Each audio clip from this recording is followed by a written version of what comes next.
चलिए आज जो हम बात करने वाले हैं वो विलियम शेक्सपियर की बायोग्राफी के बारे में बात करने वाले हैं। जैसा कि हमारी बीए थर्ड सेम की क्लासेस चल रही हैं और उसमें एक प्ले लगा हुआ है किंग लियर का, विलियम शेक्सपियर का। तो सबसे पहले हम विलियम शेक्सपियर के बारे में जानेंगे कि आखिरकार विलियम शेक्सपियर कौन है, इनकी बायोग्राफी देख लेते हैं, उसके बाद हम प्ले को पढ़ेंगे। तो विलियम शेक्सपियर की अगर हम बात करें तो विलियम शेक्सपियर का जन्म 23 अप्रैल और 1564 में हुआ था। इसके अलावा इनकी जो डेथ है वो 23 अप्रैल 1616 है। यानी हम बॉर्न डेट की बात करें तो 23 अप्रैल 1564 यानी 23 अप्रैल 1564 का इनका जन्म माना जाता है। हालांकि ये पार्टिकुलर डेट नहीं है, निश्चित नहीं है कि यही डेट है, बट ऐसा लोग मानते हैं क्योंकि इनको जो बैप्टाइज्ड किया गया था वो ऑन 26 अप्रैल 1564 को इनको बैप्टाइज किया गया था। बैप्टाइज क्रिश्चियनिटी में क्या होता है, एक इसी तरीके से होता है जैसे हिंदू धर्म में नामकरण, इसी तरीके से वहाँ पर जो है 3 दिन बाद, जन्म के 3 दिन बाद जो है बैप्टाइज किया जाता है। तो वहाँ पर वो जो क्रिश्चियन में पुजारी वगैरह होते हैं वो पानी वगैरह डालते हैं बच्चे के ऊपर। इसके अलावा इनके बर्थ प्लेस की हम बात करें तो इनका बर्थ प्लेस है Stratford upon Avon, Warwickshire, England में इनका जन्म हुआ है। यानी स्ट्रैटफोर्ड अपॉन एवन और वारविकशायर, इंग्लैंड में इनका जन्म हुआ है। इसके अलावा आज ये जो अवॉन है ये एक बहुत बड़ी मार्केट है इंग्लैंड में। इसके अलावा आगे देखते हैं इनके रेस्टिंग प्लेस की बात करें, यानी इनको जो दफनाया गया है वो church of the Holi Trinity church में इनको दफनाया गया है। और कहाँ पर, स्ट्रैटफोर्ड अपॉन एवन में है वो चर्च भी। इसके अलावा इनका ऑक्यूपेशन, इनका जो पेशा रहा है, इन्होंने जो काम किया है, प्ले राइट, एक नाटककार के रूप में इनको जाना जाता है। मोस्टली विलियम शेक्सपियर को एक प्ले राइट के रूप में जाना जाता है, नाटककार के रूप में। इसके अलावा ये पोइट भी हैं और एक्टर भी हैं। नेक्स्ट हम बात करें तो इनके ईयर्स जो एक्टिव रहे हैं ये 1585 से लेकर के 1613 तक ये एक्टिव रहे हैं अपने फील्ड में। इसके अलावा कौन से युग में इन्होंने लिखा है, कौन सी एज में लिखा है, तो एज की हम बात करें तो एलिजाबेथन एज में इन्होंने लिखा है। यानी उस टाइम पे वहाँ की जो रानी थी एलिजाबेथ थी, जिसका शासनकाल 1558 से लेकर के 1603 तक रहा। यानी 1558 से लेकर के 1603 तक जो है एलिजाबेथ ने राज किया वहाँ पर, और इसीलिए इसका नाम पड़ा एलिजाबेथन एज। और हम ये भी कह सकते हैं कि 16th सेंचुरी के राइटर हैं। इसके अलावा ये 16th सेंचुरी में तो रह रहे हैं, इसके अलावा 17 में भी रहे हैं ये जैकोबियन एज में। यानी जब उस टाइम पे जो शासन था वो जेम्स फर्स्ट का शासन था। उस टाइम पे 1603 से लेकर के 1625 तक जो है जेम्स फर्स्ट का शासन रहा, और इस एज को हम जैकोबियन एज के नाम से जानते हैं। इसके अलावा इनकी स्पाउस की बात करें, इनकी वाइफ की, तो वो थी एनी हैथवे, जिनकी शादी हुई थी 1582 में। अच्छा, इनकी शादी की बात करें तो ऐसा माना जाता है कि एनी हैथवे जो है इनसे जो है 8.5 वर्ष बड़ी थी, जिनसे इन्होंने शादी की थी।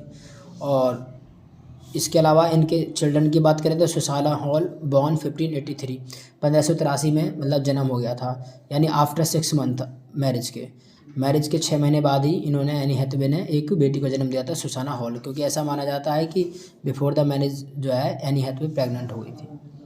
इसके अलावा हेमनेट एंड जूडिथ, उसके बाद में ट्विंस को जन्म दिया है जो 1585 में हुए। इसके अलावा इनके पेरेंट्स की बात हम करें तो जॉन शेक्सपियर इनके फादर हैं, मैरी आर्डन जो है इनकी मदर है। यानी जो जॉन शेक्सपियर हैं इनके जो है फादर हैं, जो एक ग्लव मेकर थे, यानी इनका जो व्यापार था ग्लव मेकर का था। इसके अलावा मैरी आर्डन जो है इनकी मदर है। Famous as the bard of Avon और द बार्ड, इनको जो है द बार्ड ऑफ अवन भी कहा जाता है या फिर द बार्ड, ये इनका एक फेमस टाइटल है। यानी बार्ड का होता है पोइट, यानी अवन का पोइट है ये, तो यानी ये इनके लिए एक टाइटल मिला हुआ है विलियम शेक्सपियर के लिए। इसके अलावा नेक्स्ट देखते हैं विलियम शेक्सपियर की अगर हम बात करें तो William Shakespeare was the third son, ये तीसरे बेटे थे, the eldest surviving son of John Shakespeare. John Shakespeare के सबसे बड़े बेटे जो जीवित रहे, 3rd नंबर के थे, बाकी एक्सपायर हो गए थे। इसके अलावा ये जो जॉन शेक्सपियर थे क्या थे, ग्लव मेकर, एक ग्लव्स बनाने वाले थे। एंड मैरी आर्डन जो थी the daughter of land owning family, इनकी जो माँ थी एक बड़े ही जमींदार की बेटी थी। इनके एजुकेशन की बात करें तो एजुकेशन के जो साक्ष्य हमें मिलते हैं, पार्टिकुलरली शेक्सपियर के बारे में किसी को ज़्यादा नहीं पता है, लेकिन जो साक्ष्य मिलते हैं उसी के आधार पर हम ये बायोग्राफी पढ़ रहे हैं। एजुकेशन ऐसा माना जाता है कि he was sent to kings new school, इनको जो भेजा गया था किंग्स न्यू स्कूल में मतलब पढ़ने के लिए भेजा गया था। इसके अलावा या फिर उसको इस नाम से भी जाना जाता है फ्री ग्रामर स्कूल के नाम से। वेयर ही स्टडीज मतलब studied less Greek and Latin, जहाँ पर इन्होंने थोड़ी तो ग्रीक पढ़ी थी थोड़ी लैटिन पढ़ी थी। उस टाइम पे ग्रीक और लैटिन को मतलब पढ़ना एक प्रकार से मतलब उच्च कोटि का मतलब भाषा को माना जाता था, उच्च कोटि के रूप में ग्रीक और लैटिन को पढ़ना, इसलिए इन्होंने क्या है ग्रीक और लैटिन को पढ़ा। जैसे आज क्या है, आज ज़्यादा इंग्लिश को प्रीफरेंस दिया जाता है, उस टाइम पे ग्रीक और लैटिन को प्रीफरेंस दिया जाता था, इसलिए इन्होंने थोड़ी सी ग्रीक सीखी थी थोड़ी सी लैटिन सीखी थी। ये मतलब हाई जो पॉपुलैरिटी के लोग होते थे उनकी ये मतलब भाषा थी। इसके अलावा मैरिज लाइफ की अगर हम बात करें तो इन 1582 में मतलब इन्होंने शादी की एट द एज ऑफ 18 मतलब 18 साल की उम्र में, और ही मैरिड 20 ईयर ओल्ड यानी 26 साल की मतलब एनी हैथवे से इन्होंने शादी की थी। वैसे माना यह जाता है कि 8.5 वर्ष इनसे वो बड़ी थी, मतलब लगभग 26.5 साल की थी। After 6 month she gave birth to a daughter Susanna, यानी आफ्टर 6 मंथ मैरिज के सुसाना को जन्म दिया और बैप्टाइज किया गया उसको 26 मई 1583 में। इसके अलावा after 2 years she gave birth to twins Hamnet, यानी इनका बेटा था, जुडिथ इनकी डॉटर थी, 2 जुड़वा बच्चों को जन्म दिया इन 1585 में।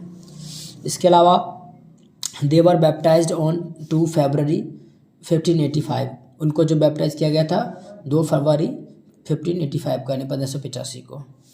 Hamnet died of unknown causes at the age of 11 in 1596, 11 साल की उम्र में इनका जो एकमात्र बेटा था हेमनेट उसकी डेथ हो गई थी 1596 और अननोन कॉजेज से, कोई पता नहीं कि किस वजह से उसकी मतलब मृत्यु हुई थी। इसके अलावा नेक्स्ट देखें तो हम इनके करियर की हम बात करें तो इन 1585 में क्या हुआ, ही लेफ्ट स्टैटफोर्ड फॉर लंदन, इनको जो है लंदन को छोड़ना पड़ा, सॉरी फॉर दैट मतलब लंदन के लिए मतलब स्टैटफोर्ड को छोड़ना पड़ा, यानी अपने जहाँ स्टैटफोर्ड में रह रहे थे ये मतलब लंदन आ गए। इट इज़ बिलीव्ड मतलब ऐसा माना जाता है कि that he left for London to escape prosecution for deer poaching in the state of Thomas Lucy, ऐसा माना जाता है कि इन्होंने थॉमस लूसी पार्क से जो है मतलब जो थॉमस लूसी की जो एस्टेट थी उसमें से जो है हिरन को चुराया था, और उसके मतलब प्रोसिक्यूशन की वजह से जो है इनको जो है मतलब वहाँ से मतलब इसको छोड़ना पड़ा स्टैटफोर्ड को और ये लंदन आ गए। इसके अलावा वहाँ पर ऐसी अच्छी लाइफ भी नहीं चल रही थी, कुछ कमाने के लिए मतलब लोग जो जाया करते थे वो लंदन मतलब एक मतलब इंग्लैंड की राजधानी है, एक बड़ा शहर था और वहाँ पर ही लोग मतलब कमाने के लिए जाया करते थे। तो विलियम शेक्सपियर के शुरुआती दिनों की बात करें तो इनके पिताजी जो है मैंने बताया जैसा कि ग्लव मेकर थे, लेकिन उनको इतना ज़्यादा लॉस हो गया था इनकी पढ़ाई भी छूट गई, ज़्यादा ये पढ़े नहीं, बस थोड़ी बहुत ग्रीक पढ़ पाए थोड़ी बहुत लैटिन पढ़ पाए और इनको पढ़ाई बीच में ही छोड़नी पड़ी क्योंकि इनके पिताजी को बहुत ज़्यादा मतलब व्यापार में घाटा हो गया, बहुत ज़्यादा आर्थिक परिस्थितियाँ मतलब ख़राब हो गई। इसके अलावा विलियम शेक्सपियर ने ऐसा माना जाता है कि जिस स्कूल में पढ़े थे उसमें क्लर्क के रूप में कुछ दिन काम भी किया, लेकिन जब शादी का मतलब शादी हुई और शादी भी हुई तो वो भी क्या है एक ऐसा माना जाता है कि ज़बरदस्ती मतलब शादी हुई क्योंकि बिफोर द मैरिज वो प्रेग्नेंट हो गई थी, इसलिए मतलब विलियम शेक्सपियर को शादी करना पड़ा।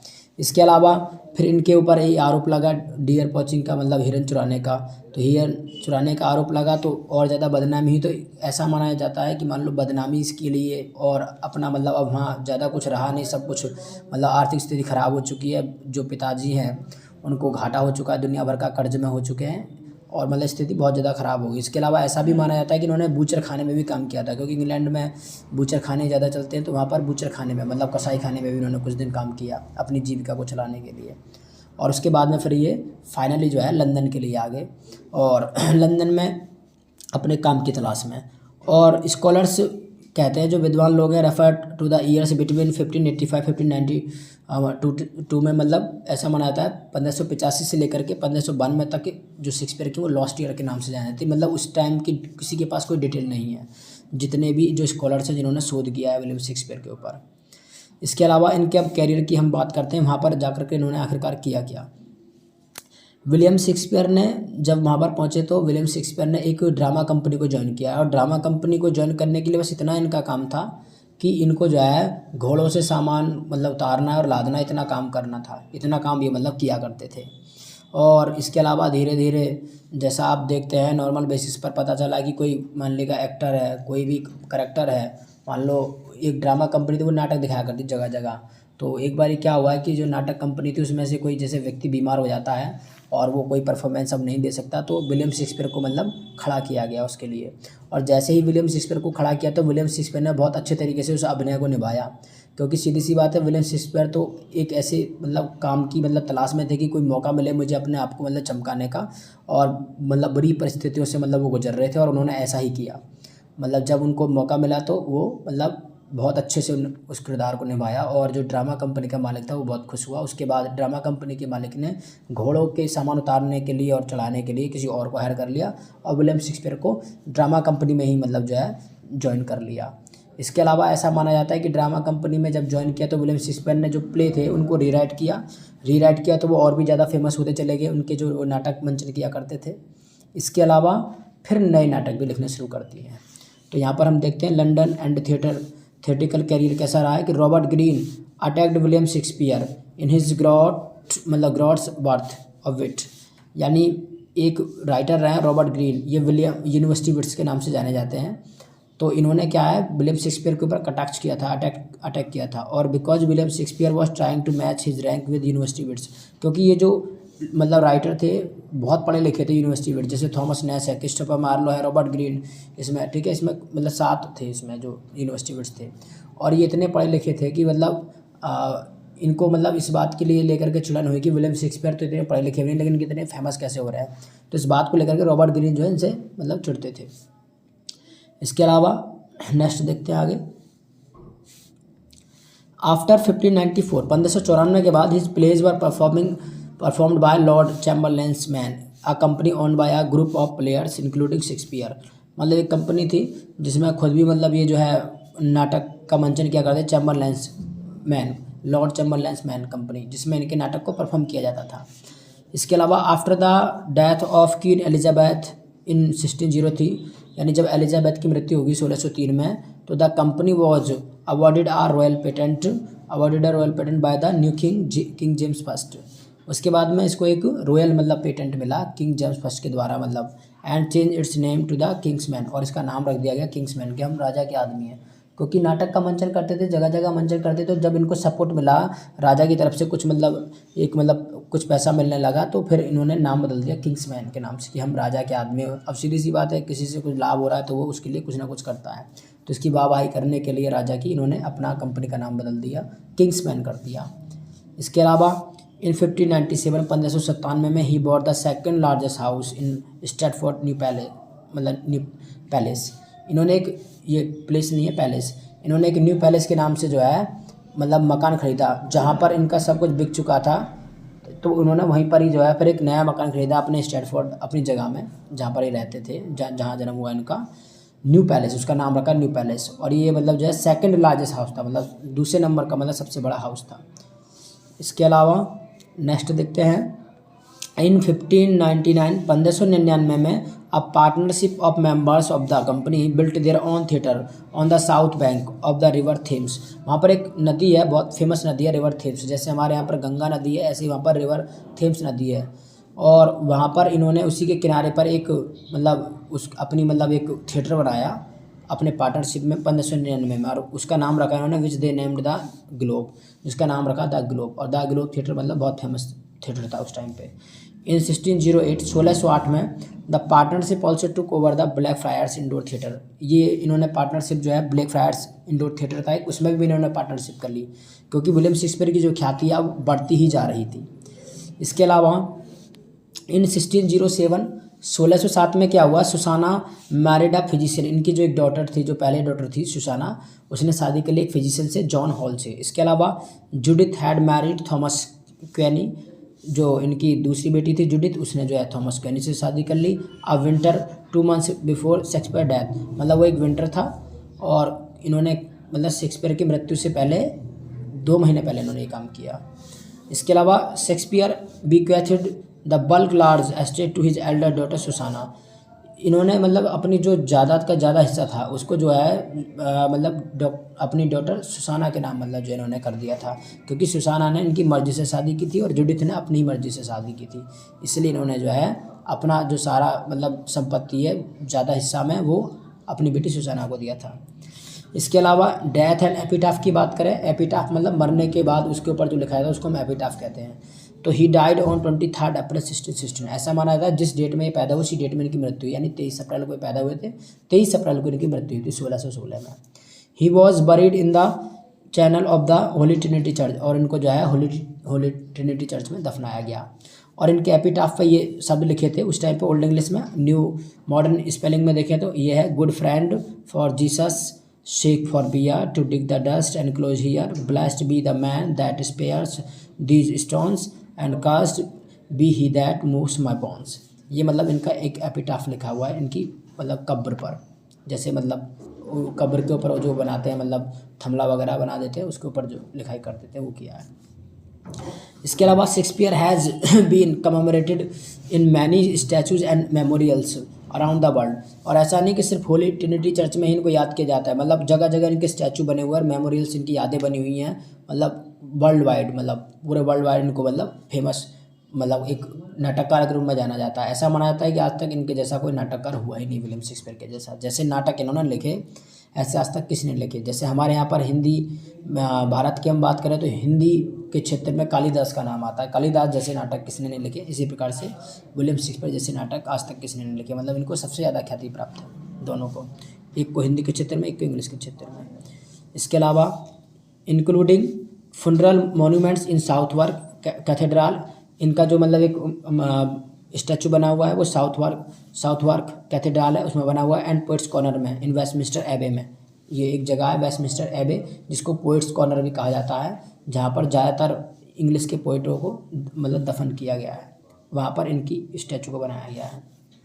इसके अलावा अब इनके वर्क्स के बारे में जान लेते हैं, इन्होंने क्या क्या रचनाएं लिखी हैं, मतलब क्या क्या चीज़ें लिखी हैं। His early plays were primarily comedies and histories. इन्होंने जो इस शुरुआत में लिखे थे कॉमेडी लिखी थी और हिस्ट्री लिखी थी, मतलब ऐतिहासिक चीज़ें। And are regarded as some of the best work produced in these genres. और इस रूप में मतलब इनके कुछ बहुत फेमस वर्क हैं। He then wrote mainly tragedy until 1608। 1608 तक इन्होंने मुख्य रूप से फिर ट्रेजेडी लिखी, और ट्रेजेडी के लिए इनको बहुत ज़्यादा जाना जाता है। और अमॉन्ग देम उन्हीं ट्रेजेडी के बीच में हेमलेट है, रोमियो एंड जूलियट है, ओथेलो है, किंग लियर है, मैकबेथ है। मतलब ये मतलब ट्रेजेडी सबसे ज़्यादा फेमस है। चार सबसे ज़्यादा फेमस है, हेमलेट, ओथेलो, किंग लियर और मैकबेथ, यानी 4 ट्रेजेडी के लिए इनको ज़्यादा जाना जाता है। इसके अलावा all considered to be among the finest work in English language. English language में मतलब ऐसा माना जाता है सबसे अच्छे वर्क है। और in the last phase of his life, अपने अंतिम फेज में, जब जीवन का अंतिम फेज चल रहा था, मतलब लास्ट वाला फेज इनका अंतिम में, ही रोड ट्रेजिक कॉमेडी, फिर उन्होंने ट्रेजिक कॉमेडी लिखी है। इसके अलावा उनको रोमांसिस के मतलब रूप में जाना जाता है। And collaborated with other play rights, इन्होंने दूसरे जो प्ले राइट हुए हैं उनके साथ कोलैबोरेट भी किया है, मतलब 1-2 वर्क लिखे हैं। चलिए अब बात कर लेते हैं इनके पोइट के रूप में। तो इन्होंने सोनेट्स लिखे हैं और 154 सोनेट्स लिखे हैं विलियम शेक्सपियर ने। इसके अलावा इनको जो पब्लिश करवाया गया था, इनका दोस्त था एक थॉमस थॉर्पे, ऑन 20 मई 1609, यानी 20 मई 1609 में इनको मतलब पब्लिश करवाया गया था। इनके थॉमस थॉर्पे इनका दोस्त है उसके द्वारा 154 सोनेट को। वैसे इनके पर्सनल सोनेट थे, ये अपने पब्लिश नहीं करवाना चाहते थे, लेकिन इसके दोस्त ने जो है मतलब इनके जो दोस्त थे उन्होंने पब्लिश करवा दिया था। इसके अलावा he followed Shakespeare sonnet form, और इनकी जो फॉर्म है इन्होंने अपनी एक फॉर्म शेक्सपियर सोनेट फॉर्म है उसको मतलब फॉलो किया है। उसमें क्या है मतलब 3 तो क्वार्टन्स होते हैं, 4 लाइनों के, 4 लाइनों के, और एक कपलेट होता है 2 लाइन्स का। टोटल मिलाकर के सोनेट में जो है 14 लाइन होती हैं, मतलब एक सोनेट में 14 लाइन होती है। राइमिंग स्कीम जो रखी है इन्होंने अपनी AB CD EF G रखी है, ये धुन का हिसाब है, मतलब AB CD EF G। इसके अलावा सोनेट को जो हम पढ़ेंगे नेक्स्ट वीडियोज़ में तो हम देख लेंगे सोनेट क्या चीज़ है डिटेल में। इसके अलावा शेक्सपियर ने 1 से लेकर के 126 तक जो ये डेडिकेट किए हैं अपने sonnet mister WH William Herbert, ऐसा माना जाता है कि वो अपने दोस्त विलियम हर्बर्ट के लिए मतलब इन्होंने मतलब जो है ये सोनेट मतलब डेडिकेट किए, समर्पित किए, उसके लिए लिखे हैं। और ये बड़ी ही मतलब शॉकिंग बात है, किसी एक व्यक्ति एक दूसरे व्यक्ति के लिए मतलब सोनेट इतने सारे लिख सकता है। इसके अलावा 127 से लेकर के 152 तक एक डार्क लेडी है मैरी फिटन के नाम से जिसको जाना जाता है, उसके लिए लिखे हैं। और ऐसा माना जाता है कि विलियम शेक्सपियर ने इसकी याद में मतलब बहुत ज़्यादा आंसू बहाए हैं। और 127 से लेकर के 152 तक मतलब इन्होंने अपने सोनेट डार्क लेडी के लिए समर्पित किए हैं। और आज तक वैसे पक्का पता नहीं कि वो थी कौन, इसलिए इसको डार्क लेडी मतलब कहा जाता है। बाकी नाम जब स्कॉलर्स ने रिसर्च किया है तो नाम निकल के आता है मैरी फिटोन, लेकिन but this is not confirmed, मतलब ये कन्फर्म नहीं है कि यही थी, हो सकता है कोई और भी हो। इसके अलावा लास्ट 2 सोनेट्स, इनके जो 2 सोनेट हैं 153 एंड 154, ये जो dedicated little love God Cupid के लिए, मतलब ये जो है डेडिकेटेड है। इसके अलावा पोएम्स की बात करें तो इन्होंने पोएम्स वीनस एंड एडोनिस लिखी है, ही रोट इन 1593 में, 1593 में। It is a narrative poem, ये एक नैरेटिव पोएम है। इसके अलावा it is dedicated to Henry Wriothesley, जो हेनरी रिथ्सले उसके लिए डेडिकेट समर्पित है। थर्ड अर्ल ऑफ साउथहैम्पटन, जो मतलब तीसरा अर्ल था साउथहैम्पटन का, मतलब उसका अर्ल था, मतलब संरक्षक था। It is written in stanzas of 6 lines of iambic pentameter rhyming ABABCC, यानी इसको जो लिखा गया आइम्बिक पेंटामीटर में लिखा गया है और 6 लाइनों के मतलब स्टेंजा में लिखा गया है। The poem consist of 199 stanzas और 1194 लाइन्स है इसमें, यानी 199 स्टेंजा है, और हम लाइन की बात करें तो 1194 लाइन है इस पोएम में। इसके अलावा द रेप ऑफ लुक्रीस, एक इन्होंने पोएम लिखी है, ये 1594 में, ये भी एक नैरेटिव पोएम है, ये भी हेनरी रिथ्सले को मतलब डेडिकेटेड है। इसकी जो रिटन मतलब इसको जो लिखा गया है राइम रॉयल में लिखा गया है। 47 स्टैंजाज हैं, 7 लाइन का मतलब राइम रॉयल जो है लिखा जाता है तो 7 लाइन होती है एक लाइन में, मतलब एक स्टैंजा में 7 लाइन्स होती हैं each. And the rhyme scheme is ABABCC, मतलब इसमें जो है राइम स्कीम जो है ABABCC। नेक्स्ट देख लेते हैं आ लवर्स कंप्लेंट है, ये भी एक नैरेटिव पोएम है। इसके अलावा इसको जो पब्लिश कराया गया 1609 में थॉमस थॉर्पे के द्वारा। 47 स्टैंजाज हैं, 7 लाइन्स मतलब एक में है, और ABABCC मतलब इसकी राइम स्कीम है। इसके अलावा प्लेस की हम बात करें तो नाटकों की इनकी तो शेक्सपियर, स्कुलिक्स, John Heminges and Henry Condell published First Folio in 1623 with 36 plays, मतलब 36 मतलब नाटकों के साथ फर्स्ट फोलियो आया था। और इसके अलावा Pericles, prince of Tyre, the 2 noble kingsman Edward third and the 2 lost plays हैं जो पता नहीं उनका, Cardenio and love slavers won, ये मतलब जो है इसमें नहीं शामिल किए गए थे। इसके अलावा इनकी हम दोबारा रिवीजन करना चाहें तो इनकी ये 4 फेमस ट्रेजेडीज़ हैं, Hamlet, Othello, King Lear, Macbeth. इसके अलावा ये कुछ इनके अदर इम्पोर्टेंट प्लेज हैं जिनको आप स्क्रीनशॉट ले सकते हैं। तो आज की क्लास यहीं छोड़ेंगे, बाकी चर्चा जो है हम फिर करेंगे। So thank you so much.